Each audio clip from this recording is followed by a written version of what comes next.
Hey everyone, it's Elaine with Larkin Lane Creations. Thanks for stopping by. We're going to do some little splashy things today, ha ha. But first I want to show you, in our attic in our building here at work, we have a lot of old blueprints. And these are actually true blueprints because they don't do these anymore. Now we have these nice fancy printers, so everything is black and white, just like we print off of our regular copy machine.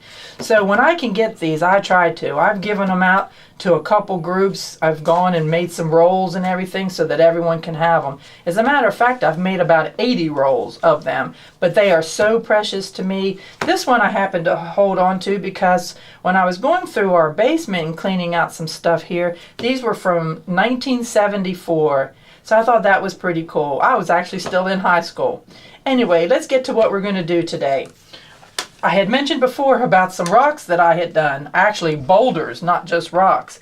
And this is one that I did. And to me, this is so cute and so much fun. I had used a stamp that I've used many times. I'm kind of into mermaids right now.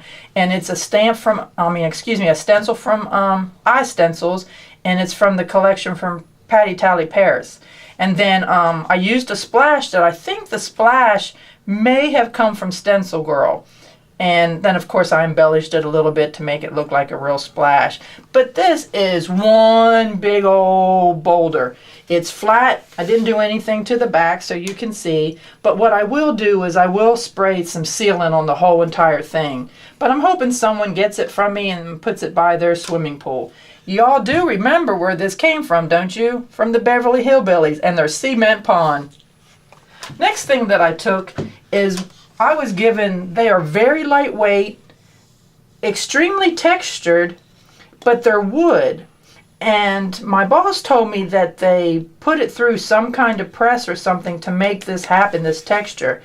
I'm not quite sure where they use it, but now this one is smooth on 3 sides, but very textured on the 4th. So again, as I had said, I'm into mermaids, so I used that same stencil and the splash. And the ocean is where I belong. And then this has become one of my favorite sayings, ocean air and salty hair. You'll probably see me use that a few times. And in this case, I didn't really do any stenciling. I just used some different kinds of paint that I had. And I put, I need vitamin C. And then again, my favorite saying, ocean air and salty hair.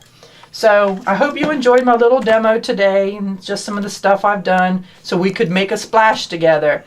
Anyway, please like my YouTube video, give me a thumbs up, and come back and see me again. Bye.